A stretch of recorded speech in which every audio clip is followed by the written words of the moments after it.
বিশ্বভারতীর চিরাচরিত প্রথা ও রীতি মেনে শান্তিনিকেতনের উপাসনা গৃহে পালিত হলো 22শে শ্রাবণ কবিগুরু রবীন্দ্রনাথ ঠাকুরের প্রয়াণ দিবস। 22শে শ্রাবণ সকালে আশ্রম চত্বরে বৈতালিকের মধ্যে দিয়ে এই দিনটিকে পালন করা হয়। পরে উপাসনা গৃহে ব্রহ্মসঙ্গীত, বৈদিক মন্ত্র উচ্চারণ, কবিগুরুর লেখনী থেকে পাঠ ও বিশ্বভারতী বিশ্ববিদ্যালয়ের সঙ্গীত ভবনের পড়ুয়াদের কণ্ঠে রবীন্দ্রসঙ্গীত গাওয়া হয়। এইভাবেই কবিগুরুকে প্রয়াণ দিবসে স্মরণ করেন বিশ্বভারতীর ভারপ্রাপ্ত উপাচার্য, কর্মী, আধিকারিক থেকে শুরু করে পড়ুয়া ও পর্যটকেরা। এছাড়াও শান্তিনিকেতনের দিনভর আরো বিভিন্ন রকমের কর্মসূচির মধ্যে দিয়ে কবিগুরুর প্রয়াণ দিবসটি পালন করা হয়। আজকের এই দিনটা আমাদের বিশ্বকবি রবীন্দ্রনাথ ঠাকুরের প্রয়াণ দিবস, তো ওনাকে আমরা শ্রদ্ধা করে স্মরণ করছি। আর আমি একজন বাংলাদেশি বিশ্বভারতীতে পড়ছি, তো সব মিলিয়ে 3 বছর ধরে এখানে আছি, তো সব মিলিয়ে একদমই অন্যরকম কাটে এখানে এই সকালটা। সব মিলিয়ে খুব ভালো লাগছে।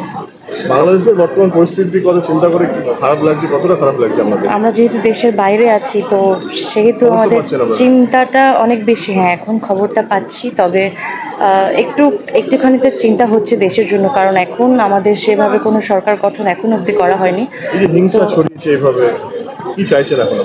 এখন আমরা চাইছি সুষ্ঠুভাবে একটা সরকার গঠন হোক, এবং এসব ক্ষোভ, এসব হিন্দুদের ওপর যে যা কিছু হচ্ছে এবং ভাঙচুর, ভাস্কর্য ভাঙা হচ্ছে, সব মিলে আমরা এসব আর চাইছি না। লুটপাট হচ্ছে, যেটা হয় আর কি কোনো দেশের শাসক না থাকলে যেটা হয়, সো আমাদের এটা ফেস করতে হচ্ছে।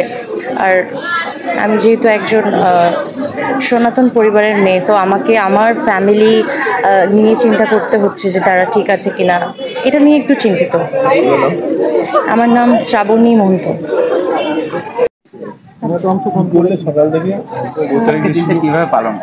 এখানে প্রথমে মন্দিরে উপাসনার মাধ্যমে কবিগুরুকে স্মরণ করা হলো, এরপরে উদয়ন প্রাঙ্গণে সেখানে পুষ্পার্ঘ্য প্রদান হবে, তারপরে বৃক্ষরোপণের মাধ্যমে তারপরে মন্দিরে আমরা সবাই উপাসনা করে রবীন্দ্রনাথকে স্মরণ করলাম। তারপরে আমাদের উদয়ন প্রাঙ্গণে সেখানে পুষ্পার্ঘ্য প্রদান হবে, এরপরে বৃক্ষরোপণের মাধ্যমে এই অনুষ্ঠানটা সূচনা হলো। তারপরে সারা সপ্তাহব্যাপী বিভিন্ন অনুষ্ঠান চলবে আমাদের।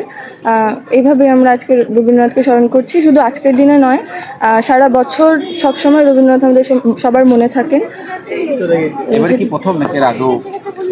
না, আমি আগের বছর, মানে এবছর প্রথম নয়, 22শে শ্রাবণের প্রথম, কিন্তু এর আগে 25শে বৈশাখ ইত্যাদি অনুষ্ঠানে আমি অংশগ্রহণ করেছি।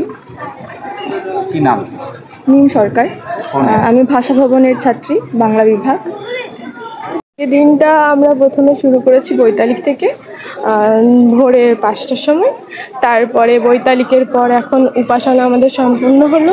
এরপর আমরা যাচ্ছি উত্তরায়ণ গৃহে পুষ্প প্রদান করতে। তারপর আমাদের আবার বিকালে অনুষ্ঠান আছে, বৃক্ষরোপণ করব। প্রতি বছরই এটা পালন করা হয়। এবারে কি প্রথম, এর আগে? না, আমি এখানে এবারে সেকেন্ড ইয়ার। হ্যাঁ, তো এটা দ্বিতীয় বর্ষ আমার। এই যে রবীন্দ্রনাথের প্রয়াণ দিবসে আজকে যে যোগদান করলেন, কেমন লাগছে? হ্যাঁ, আমাদের তো ভালো লাগছে। আরও অনেক মানে আমাদের সহচরীরা আছেন, তাদের সাথেও ভালো লাগছে। আরও যারা জুনিয়র আমাদের এসেছেন, আরও যারা সিনিয়র আছে, তাদের সাথে মানে বিভিন্ন আলোচনার মাধ্যম দিয়ে বলুন বা বিভিন্ন আরও বিভিন্নভাবে আমরা যতটা সম্ভব ততটা ভালোভাবে এটাকে উদযাপন করার চেষ্টা করছি। সারাদিনভর কি এই অনুষ্ঠানে কি যোগদান করবেন? হ্যাঁ, সারাদিনভর হবে, বিকাল হবে, তার সঙ্গে সঙ্গে আমাদের ক্লাসও চলবে। সব কিছু একসাথে আমরা চালানোর চেষ্টা করি। আমার নাম Suhani Parvin, second year. Bureau report, ND Bangla news. সবার আগে সব খবর, সঠিক খবর পেতে ফেসবুক পেজটি ফলো করে এবং ইউটিউব চ্যানেলটি সাবস্ক্রাইব করে রাখুন, আর শেয়ার করতে ভুলবেন না।